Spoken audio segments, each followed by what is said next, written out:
But today, I want to talk about what happens when speed becomes the system instead of structure.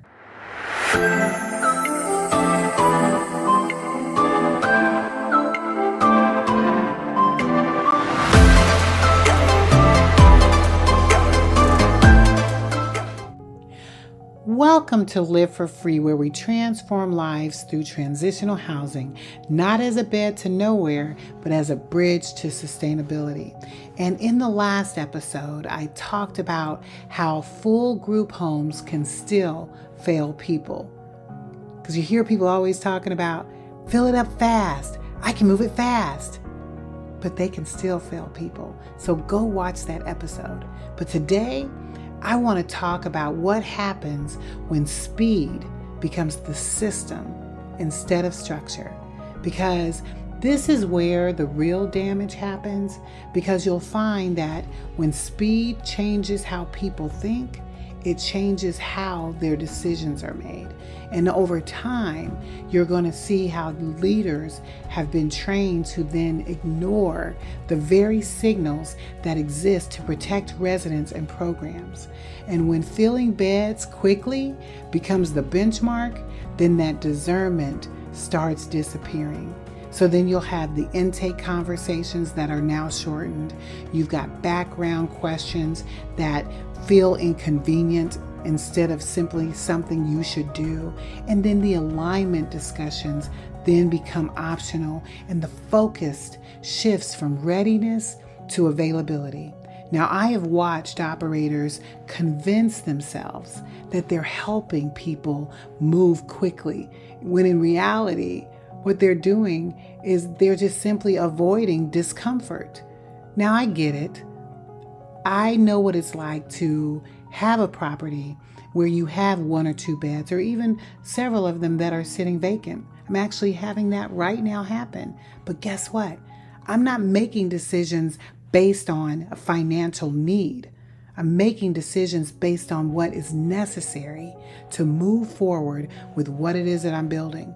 See, I do not get in a place where I avoid those hard conversations. I talk about them and I live them.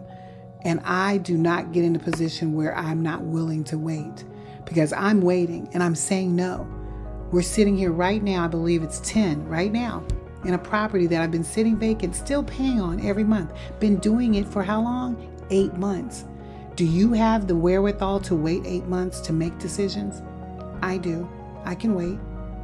And that's what we're talking about doing now. Clearly, I'm not telling anybody to sit that long on a property. We want to make the right decision related to it, because we're on a 5-acre campus. We've got over 20 beds. One of them's already filled. We were understanding how we were going to do that and set that program up. The next one, we're being very intentional on making sure that it's the right decision. Now, it doesn't typically take that long, but we are weighing at least 3 or 4 different options. And you might find yourself in a place where you have to do that. Do you have the wherewithal to do that? So I want you just to consider your position in sitting and waiting on the right decision before taking action. Because the cost of avoiding to do that is always going to show up for you later. Because you do not want to get in a position where you have residents that are in your program that they weren't prepared for. You do not want to compromise your structure, because when you get them in and you start making decisions based on a financial need, just simply wanting to fill a property fast, you are going to compromise not only the residents, but the structure that you are creating will begin to feel overwhelming. The accountability will then feel sudden, and expectations will feel unfair because they were never clearly agreed to. So consider your choices as you are making those, because it would even impact your staff. Staff will be left with managing emotional fallout instead of facilitating growth, which is what they're there to do, whether they're volunteers or not. And your leadership will then become reactive when you make those decisions. Every issue will feel like a crisis because the foundation was never set properly. And this is not a people problem. this is actually a systems problem. So when speed becomes the system stops protecting anyone. And I want to be very clear here. Waiting is not neglect. Waiting is often wisdom. And that's what I was alluding to earlier. Having the wisdom to know when to do things and having the ability to wait.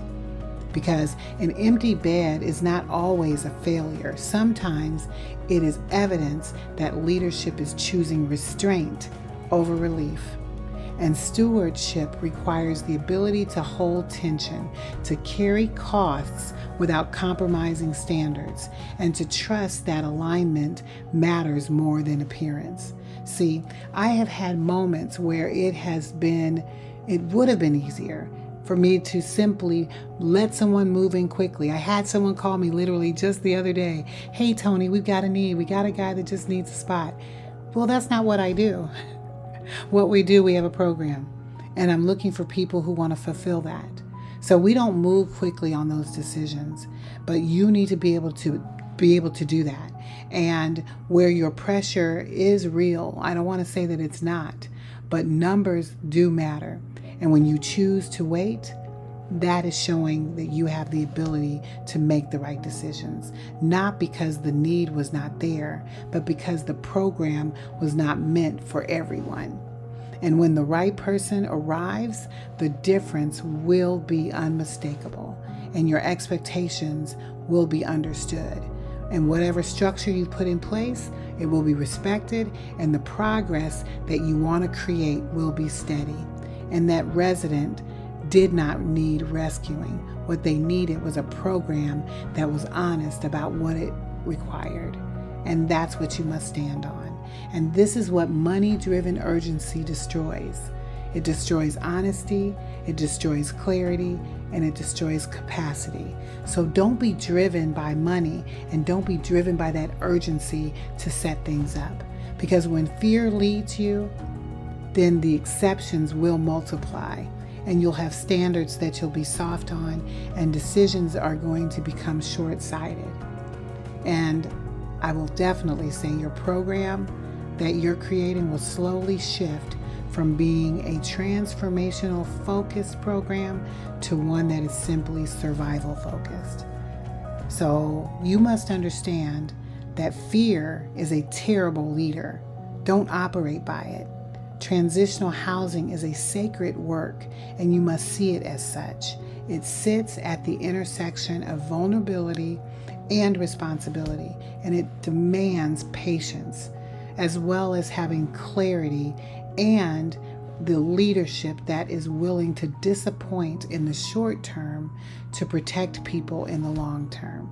So if you are building in this space of transitional housing, I want you to reflect honestly, because your decisions are going to be the driver of whether you are driven by stewardship or whether you're driven by stress. It'll also will let you know whether you're driven by preparation or if you're driven by pressure, or if you're driven by outcomes or optics. Because how you build is going to determine what people experience inside your program. Now, once again, we're talking about a program. We're not talking about warehousing people. So if you truly are creating a transitional housing program and not just simply warehousing people, I want to encourage you to come to our school community, Transitional Housing Hub. In Transitional Housing Hub, we have a whole lot of operators who are about executing. They want to execute on an amazing program for the individuals that they want to serve. And inside there, not only are we executing on a plan, but we are learning strategies to be better leaders and better people positioned to change people, not just warehouse them. So please join us at tonyschool.com. That's TONISKOOL.com. And when you come with the intention to build, come with the intention to execute, and come with the intention to transform lives, because that's what we do in there. Do you want to join us? We'll see you there.